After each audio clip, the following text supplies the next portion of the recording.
this. We really talk about how we've impacted some of these amazing founders within Goodie Nation. So it's two parts. So first, I want to call up Adia, Alexis, and Brooke to the stage, and I want you all to follow. I want you all to follow the trend. So we're gonna go back over 10 years. I'm gonna go back over 10 years.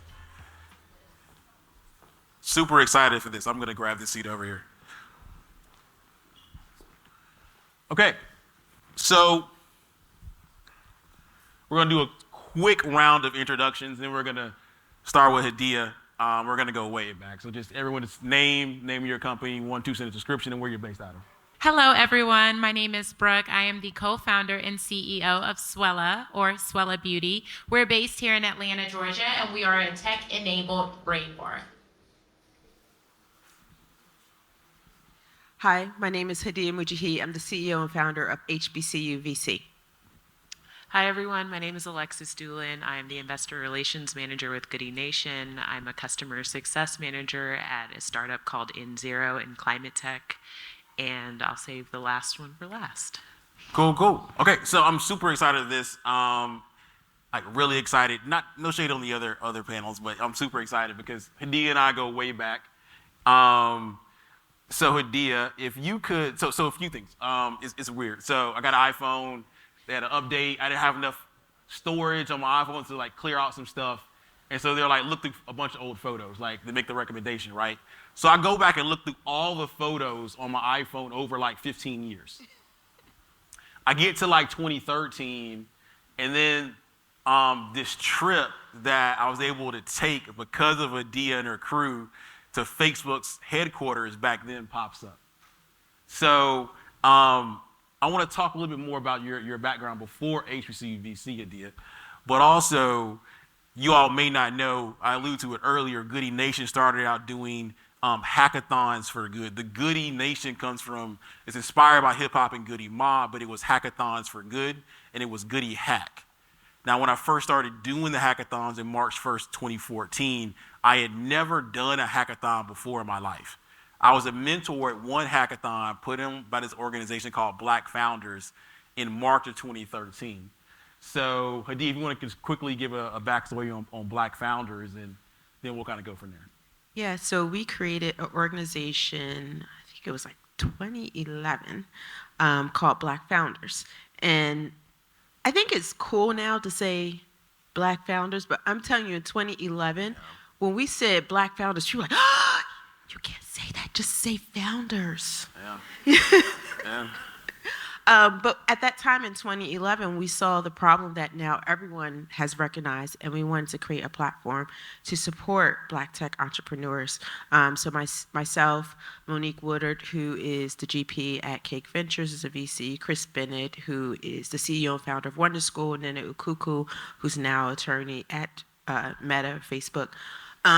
We started this platform called Black Founders to support Black tech entrepreneurs. There it is. So I took a few months after that hackathon here in Atlanta in March 2013, I took a trip out to San Francisco for a week because I was like, I had never truly been in the tech startup scene. Let me go to Silicon Valley Bay Area. Let me go out there and spend a little bit of time, right? And so I hit up Hadia.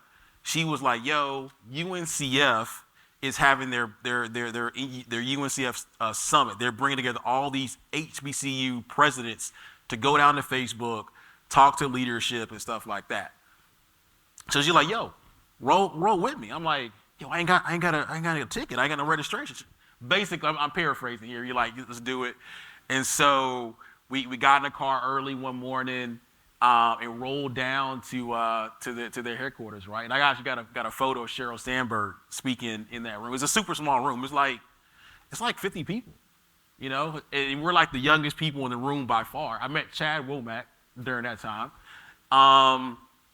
So fast forward, let's talk about why you started HBCU VC.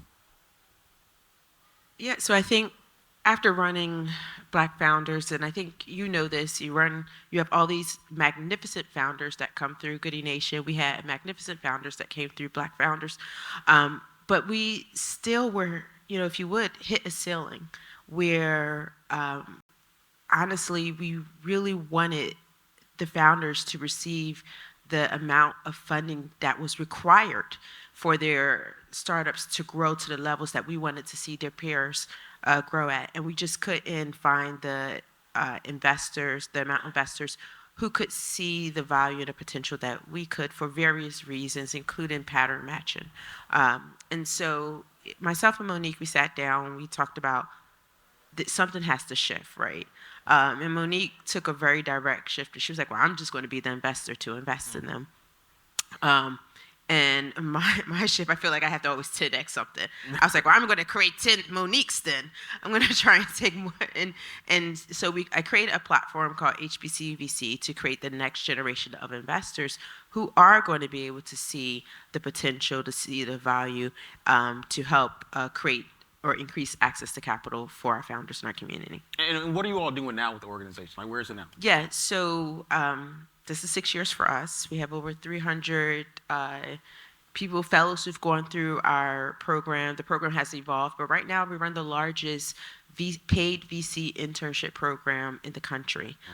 Each year there are about 40 all people of color who have their first paid experience in venture capital. Nice. Give it up for that. Amazing. So I'm going to draw a line straight over there to Alexis. So Alexis, you were a fellow, right? Yes, class 5. There it is. So why did you decide to apply and ultimately get selected by HBCU? So it was 2019, and I had an opportunity to join, was no longer a startup, but in my eyes, coming from Accenture, a startup called Slack. Slack had just gone public, and I remember early that year, right before the pandemic, we had a 6-year anniversary party in New York, and we were close to hitting $1 billion. And I thought to myself, how are we only 6 years old and we're about to hit $1 billion? And I kind of talked to people on my team, talked to kind of leadership, and they were talking about our investors. Our investors are really proud of our progress. And I was like, investors? Like, what do you mean? So I started to do some research, and I learned that Slack had raised several billions of dollars in venture capital. When the pandemic hit, you saw several Black and Brown-owned companies closing because they did not have access to capital.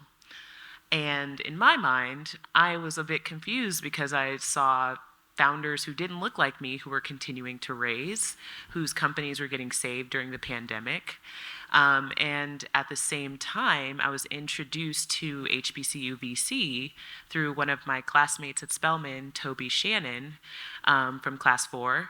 And she was like, you work at Slack, you should join HBCU VC, you'll understand the other side, and you'll be able to really understand what it's like to look at companies founded by people who look like you and given them an opportunity to get access to capital.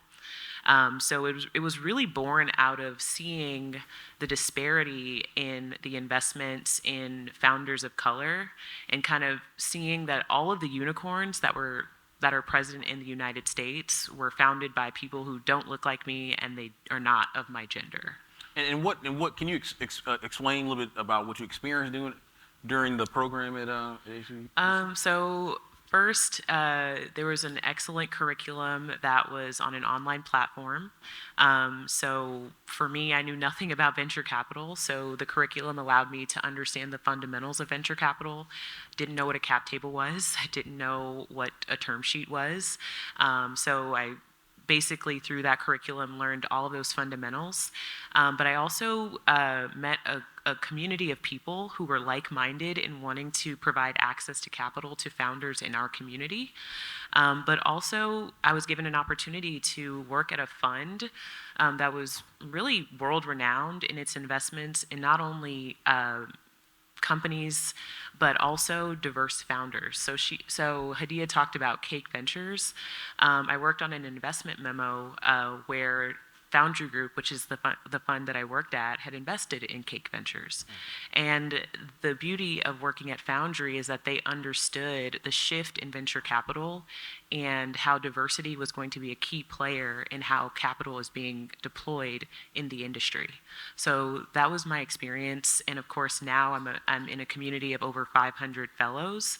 And no matter where I'm at, no matter what event I'm at, I can meet with them, convene, and talk a little bit about what we're doing and how we're progressing in the industry. Nice, nice. And then eventually you came on over to Goodie Nation as a fellow, right? I did. Why'd you do? I will say that I wanted to continue to dive deeper in the ecosystem. At this point, I had just moved to Atlanta, or back to Atlanta. I went to Spelman College, and I went to the summit last year, and I was sitting in the audience, and I was like, wow. They are doing some really impactful work here, and they're really working directly with founders of color, and I really want to be a part of it. I don't really have much experience. I can share my experience working at a startup. I can share my experience working on a small team.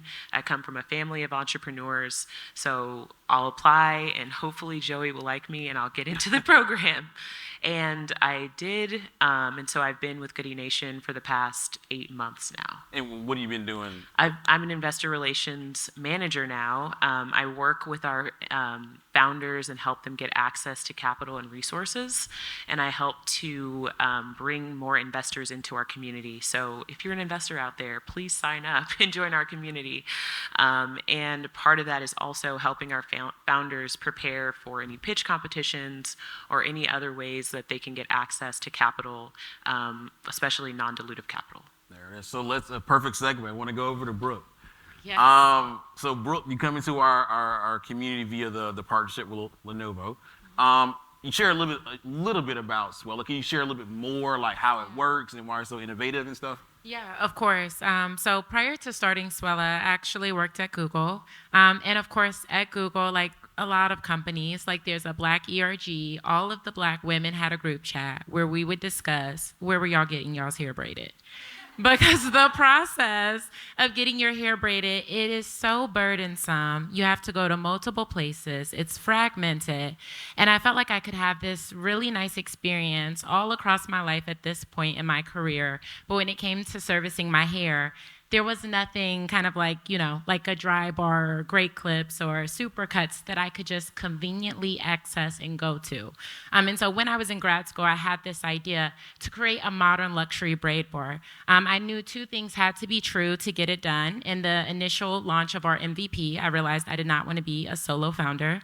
And two, I knew that technology needed to be a bigger part of the equation to be able to scale Swella like I knew we could scale. For those of you who don't know, braids is the most popular style worn by Black women in the world. And the market is about $20 billion, and that's spent on hair braiding.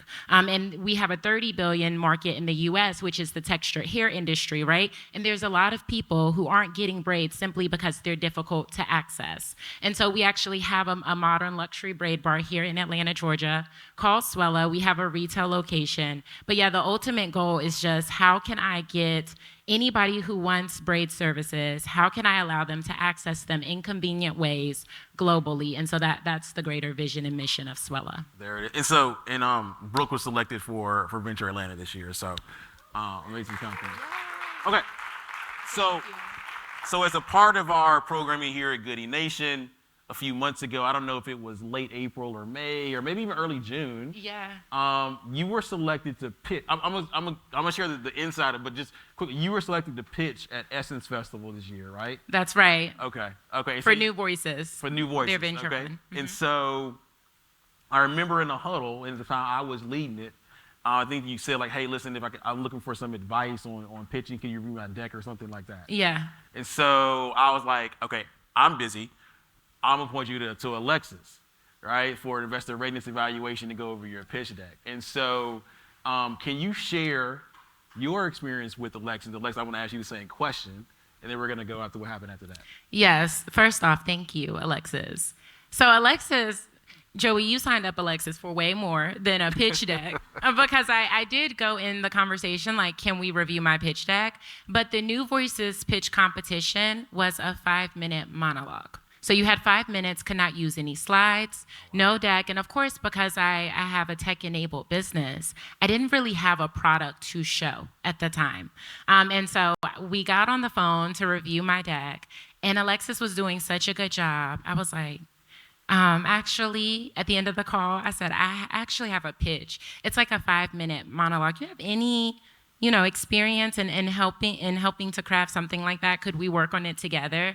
And of course, Alexis was like, yes, I can help you. And one thing I loved about communicating with Alexis and when we were going over my pitch deck is, as an entrepreneur, you receive a ton of advice, and everyone wants to tell you, this is where the business should go, and you should head this way, or this is how you're going to appeal to VC, or this is how you appeal to that audience. And yeah, all of that is important, and we discussed those things. But one thing I loved about Alexis is that we shared my vision, and I felt confident when I went to Essence Festival that they were getting Swella for who she was, not for who anybody wanted her to be. And I remember, and part of me sharing my deck, which ultimately made it to my pitch, is Alexis was like, okay, what is the greater mission? What is the vision? We started talking about that. And I was like, you know what? I started talking about my dreams. And I was like, I would love if Swella could actually be the first predominantly Black woman-owned franchise to ever exist. Because when it comes to the hair community, particularly textured hair, there's billions of dollars in it. And I truly believe that the greatest way that we can create wealth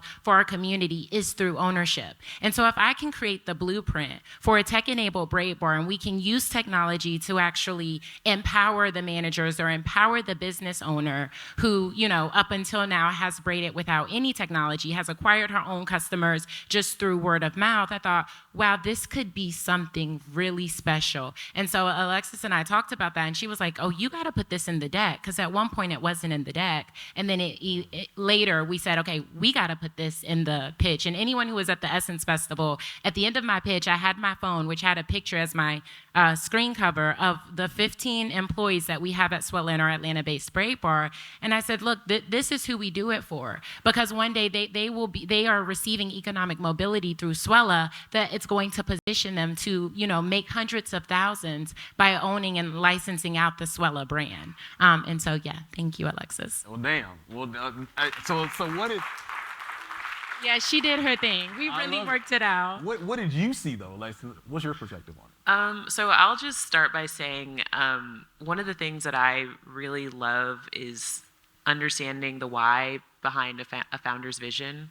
And my grandfather is an entrepreneur, and no matter where we went, he would always tell people who he was and tell people about his business. And from then on, I realized that that's kind of how you have to be as an entrepreneur.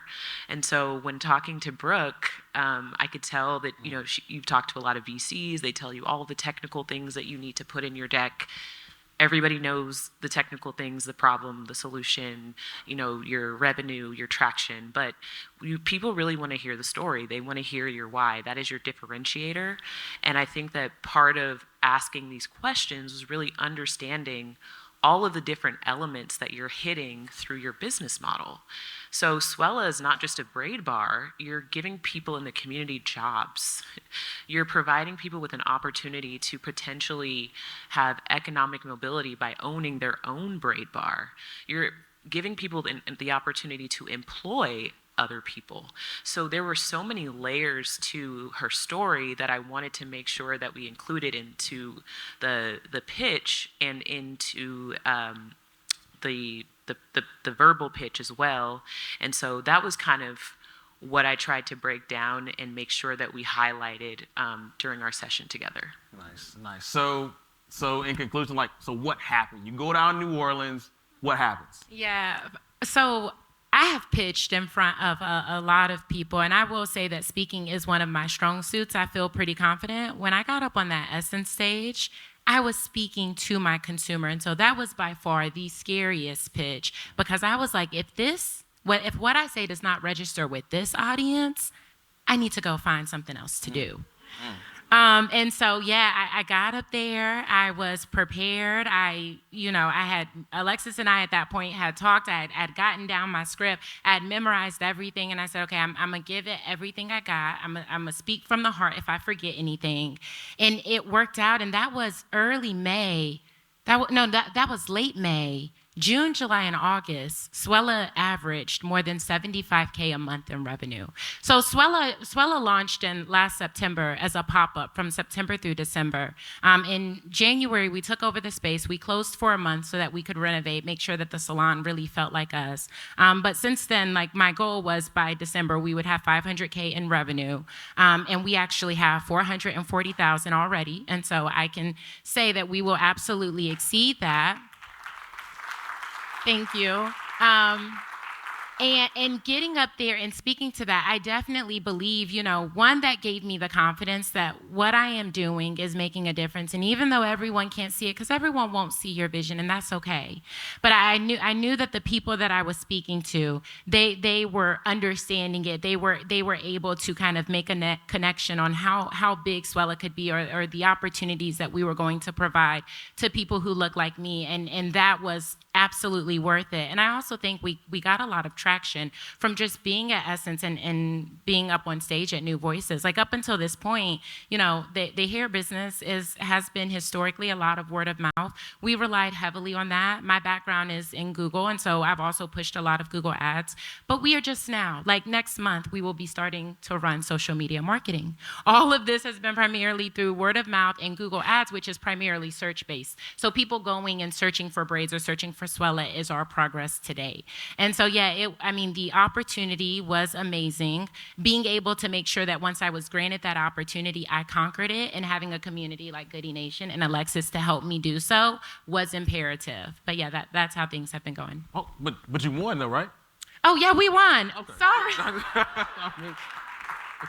Yeah. We got first place, exactly. And that was you got a check too. Was that a check? Yeah, that was the check. That was 75,000. There it is. Yeah, and grant money, and so that's the best type of money to get. There it is. Yeah. Okay, so let me draw this line. I'm gonna go back generations to your grandfather going everywhere telling them about his company. Hadia, me and you going down to Facebook 9 years ago. Just talking, and some of the talks we had were about how.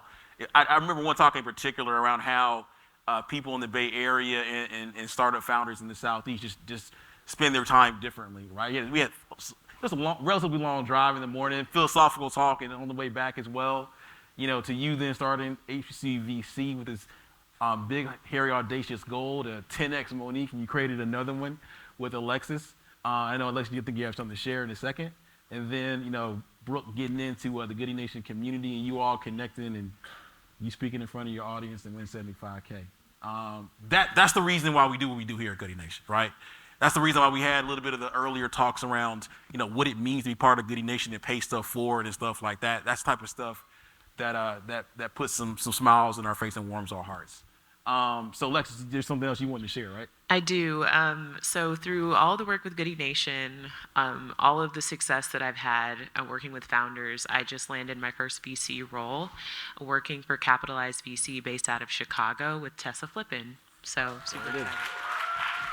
There it is. So at least one more moment. You probably already reached your 10x goal, but I mean, just another one there. So awesome, y'all. Please give it up for these amazing friends. Cool. So we are at Swella Beauty on all social media, and then my email is also brooke@swellabeauty.com. So, yeah. HBCU.VC is our website, and I am Hadia at HBCU.VC. I have several email addresses, so please just reach out to me on LinkedIn. It's just Alexis Doolin, as seen on the screen. Awesome. Good stuff, y'all. Thank you all so much.